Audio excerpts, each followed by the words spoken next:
Hello, GatsbyConf. I am Nick Gernert, and I am the CEO of a company called WordPress VIP, which is part of a bigger organization called Automatic, if you're familiar with that company. And we get to spend our time helping some larger brands that you've probably heard of, groups like Microsoft or Salesforce or other fun things like the Biden-Harris transition team. We get to help them be successful on the web, and a lot of that involves WordPress. But what I'm excited to talk to you about today is how to think about empowering folks I call creators, which we'll go into that word here in a bit, to be successful and really to be successful in creating great customer experiences, primarily on the web. So first, I want to start by acknowledging that this is not a developer talk. So I'm not going to go deep into WordPress and Gatsby and how that works. Although we get to do some fun stuff where like Facebook on their DM project has a Gatsby powered front end and a WordPress back end, and these things get to come together on our platform. This is not the talk that's going to go into the intricate details of that. So if you found yourself in the wrong place and you want to just exit the auditorium, the great news about this virtual shift to virtual format is that I won't know. And it's okay. I want you to be in the place where you get the best value for your time here. I know this is an action-packed couple of days here with Gatsby. So, but I do hope you'll indulge me. And you will stick with me here because it's something that's near and dear to my heart. And this idea of driving great experiences and how do we actually get to do that in support of others. So we're going to talk a bit about that. A bit on my background so that you know a bit more about me. I'm coming to you today from Central Florida, a town called Winter Park, if you're familiar. You're in my living room with me right now. And as a teenager, I'm not a teenager right now, but I was in the 90s. As a teenager, I was able to kind of accidentally find my way to the web, fell in love with it, and have really had the pleasure of really growing my own career, my own life alongside of the growth of the web. So it started as me and sort of individual freelancing and things like that, then into smaller agencies, then into bigger agencies from there, finally into like a large global holding company of a bunch of agencies, was my last stop before doing what I do here now at Automatic and WordPress VIP, which is really just focusing on helping some of the biggest brands in the world be successful with the web and with our platform. But with that said, if you want to get into the weeds about agency life, timesheets, fixed bid versus time and materials, anything around agency life, I would love to talk about it. So find me. I'm always here for it. And I wouldn't trade that time in agencies for the world because it's really serving customers through professional services is what formed a lot of my perspective today and forms a lot of the perspective, I think, in terms of just the opportunities we have ahead of us for the web. Because I spend a lot of my days thinking about like how can we create value for people through the web. And it all creating value starts with this fairly simple concept of being customer centric, which sounds like duh, but it's actually harder in practice because as technologists in this space, we like to get excited about new technologies. We also might be slightly anxious about shifts in technologies, what we may or may not be caught up on and seeing happen. And all of these forces sort of come together alongside of what we do day in and day out, which might be like building and serving an audience to be successful on the web. And so the way I like to think about this, I keep saying us, and I said this concept of creators, I want to break it up. And I think when it comes to having an experience, digital experience, a web experience, there's really three groups that come together to make that happen. There are developers, which we can put developers and designers here. They come together to construct the platforms that are behind a great experience. Second piece here is creators. And creators are the less technical who develop the content and the elements that really feed these platforms that ultimately get to the third piece here, which is the audience, which is the customer. This is the consumer of that experience and whatever may live there. And I'm here today to really advocate that I think the path to a great customer experience lives with those creators. And please don't take me saying as creators in the middle here as like developers and designers aren't creators. I know they create, but so if you have better terminology for this, I'm always looking to improve how I think about this. But to have a shared vision of this creator, I think we all know sort of who we're talking about here. It's this less technical person. It might be a content marketer. It might be a product marketer. It might be a small business owner. It's someone who knows they have an audience they need to serve. They have an objective or many objectives they're trying to accomplish, but they may not have all of the tools and capabilities to really serve that. And so developer and creators come together to serve customers. And empowering creators is really the key, in my view, to think about like where we create long-term success. And I go back to like the early days of the web. So you think about 1990, Tim Berners-Lee finally like gets the first website up and running, and we're blessed with some of these open standards like HTTP and HTML and URIs, and come together in sort of simple open standards that create this massive world we know as the web. But it wasn't until 3 years after that point, 1993, that the first web browser came together. And at this point, there's about 100 websites, in the world. So it took 3 years to get to 100 websites. After the browser, and then facilitating consumption, in the next 3 years, up until 1996, you have about 100,000 websites. And then fast forward to today, you have 1 billion websites. Now, again, not all of this active, things like this, but it's this aspect of once we nailed consumption and interaction, empowering, democratizing creation, and that could be things like WordPress coming into the creation. A lot of different things have come in, though, to do that through Twitter and other social platforms. And then by nailing consumption aggregation of that, we have consolidated a lot of that, for better or worse, through some key players in Google and Facebook and Twitter and others. By really doing that, that gave rise to that billion number that we sit at today. And why does that matter to modern businesses? Because if we think about maybe what marketing has been historically for business, it was that like, let me market to you, let you buy something from me. I will sell you something. And that's shifting. And marketing and engaging with customers is much more about an ongoing relationship. And the only way to have an ongoing relationship is to have like a regular cadence to communication. It's not put something out there once, wait some undetermined amount of time, and then hope for results. So the only way that I can see it in viewing this is that you bring great platforms and capabilities to creators who have this content, that have this ability to interact with that audience, and then they will make that connection with the audience. It's no different than thinking like, look, reduce the barriers to participate in the web. Billion websites comes out of that. On the other side of that, one of the most powerful tools that we have in humanity in terms of communicating. Same concept, really thinking about like, now how do we take and allow and democratize access to these capabilities within businesses so that developers, designers, and others can sort of stay in one area and focus, and then creators are empowered in the day-to-day, which it takes. And we hear this. So I've mentioned Salesforce as a group we work with. They look at this and say, like, the world has changed, and we've seen this accelerate in the recent year. And global events have really demonstrated that where organizations need to adapt, and they do, where technology constrains them, that technology is on its way out, honestly, because everyone right now is in marketing. So tools must both be powerful, but also easy to use. It's no longer about lead generation or selling, as I had mentioned, but rather we're building and nurturing long-term relationships.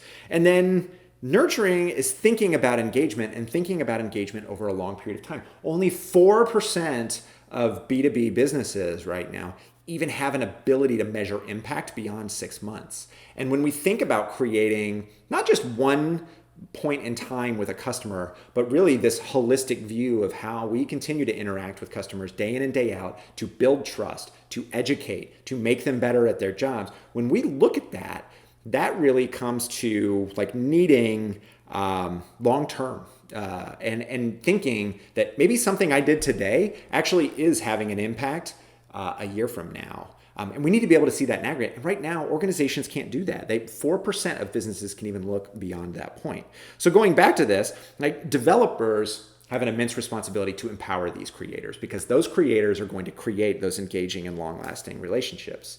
So you've got that aspect, but it leads me to my other thought, which if you look at research coming out of groups like Forrester right now, they're looking at the web and they're saying that the current state of web technologies is too developer centric. And so there's this continuum that they sort of show, or this technologies on the web, and showing where we're more creator centric, where we're more developer centric. And really, from my perspective, the magic and the opportunity is like, how do you bring both of those things together in a way where, as developers and designers and creative professionals, we are able to bring platforms and technologies together with creators in a way that doesn't bottleneck progress, that doesn't get in the way of connecting with customers, but really creates these deep, rich customer experiences in doing that. So I think a lot about this point here, because as someone who came up through the 90s and saw the web and saw the impact of democratizing access to technology, this idea that somehow we might be too developer focused in our platforms right now in the web just says to me, like, look, the opportunity really going into the future is to thread that needle in doing that. So how do we create these better experiences? And how do we think about actually really breaking this down maybe a step further from this? Because it's easy enough to say, like, okay, we need to get out of the way of creators and their work and things like this. But how do we actually do this in practice, and what actually matters here in doing this? And so one of the things that I would highlight here is this idea of a hierarchy of needs that I think organizations have in terms of creating a meaningful customer experience. And if you're familiar with like the idea of like Maslow's hierarchy of needs, it's, you have layers in this, and you cannot move up through this pyramid until you have satisfied the lower needs in doing this. And so at the top of this pyramid sits this concept of like a meaningful experience with my customer, with a customer, with our customers' customers. And all these other things here sort of sit beneath that. So it's, and what, from my perspective, I believe is happening is that organizations will often spend too much time in the lower levels, never really reaching that meaningful customer experience, which gets to another thing that Forrester has actually said about this, which is this concept of digital sameness, that most folks rate their experiences on the web as like average at best. There are no great experiences in their research is what they're finding. And a lot of this gets down to the fact that, like, look, we can just do what we can with the tools that we have, and getting to this point of really differentiating on that customer experiences is tougher, is easier said than done. So let's talk about some of these layers of the pyramid to it and how we think about it. And maybe my hope is that it just sparks some ideas for how you can maybe think about where you focus and how you ultimately support folks in thinking about reaching that meaningful customer experience. So first thing on this is, the bottom of this is security and stability. It's like the first need of platforms in general. Think of this as like food, water, shelter, of like meeting your base needs. Without this, there's really not much else you're going to be able to do. From our perspective, this looks something like 538, if you're familiar with Nate Silver and that site. They did 1.3 billion page views during the US general election week alone. So it's thinking, how can I do things that I know will actually be able to meet an audience of that size? And I think there's a lot of discussions as a part of this conference and broader discussion around reaching ideas of scalability and security. So it's a critical need. Also think deeply about this, because it's insecurity and stability and some of the decisions we could make here that ultimately limit the capabilities of the creator. So it's like, how do you really expand the capabilities while also respecting that there's a security and scalability need here? Next up from this is something I don't know that a lot think about right now, but I think this next concept of ownership is going to be a hot topic in the next decade, because I think what has ownership really gets to the heart of thinking like, how open are the technologies I use, like open source technologies like Gatsby, like WordPress, how transparent are they? How do I understand what's happening with my data? How open are my options in terms of who I work with on these things? Ownership is going to be a critical component thinking many years into the future. And I think often what happens is we might opt for closed platforms because they provide a faster path, but they're not the sustainable path over the long term. So you've got to balance that and what's sustainable and impactful. And this aspect of ownership ultimately really comes back to hinder progress in organizations where you might meet the limitations of what any particular technology is capable of doing. And then at that point, what do? You either work within those constraints or you invest a lot of time in potentially refactoring, replatforming, things like this. So ownership, really critical. Flexibility in this is the next need. Once you've met the other two, let's think about flexibility. Is what we work with easily modified? Is it open to compromise? I personally am a firm believer in this idea of strong opinions loosely held. How can you bring well-worn paths to solving challenges that are not unique in content editing, in serving an audience, in authentication, or whatever that might be? How can you bring those, but also leave them malleable and adaptable enough that they can meet the needs, not only today, but into the future? I think a lot about this and the fact that like WordPress is 18 years old this year. And in that time, think about everything that's changed over that time. And it's, from my perspective, the inherent flexibility of a piece of technology like that has allowed us to have customers that have leveraged WordPress for a decade or more, and will honestly allow it well into the future. But how flexible are our tools in doing this? Simplicity, this idea here that simplicity scales. I believe this deep to my core.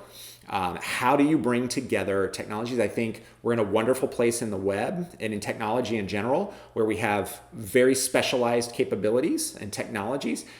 We don't necessarily have to buy into a monolithic stack in order to achieve things, but also with sort of this interoperability of a lot of different technologies comes potential complexity. And so in thinking about that complexity, how do we help simplify? Not in reducing capability, but ensuring it's what you need, because simple is gourmet. Simple is the idea that I would have written a shorter letter if I would have had more time. Simplicity is difficult. And so think about this. When we bring together various systems, think of them like prescription drugs almost, where how do we do this in a way that doesn't create weird interactions or side effects?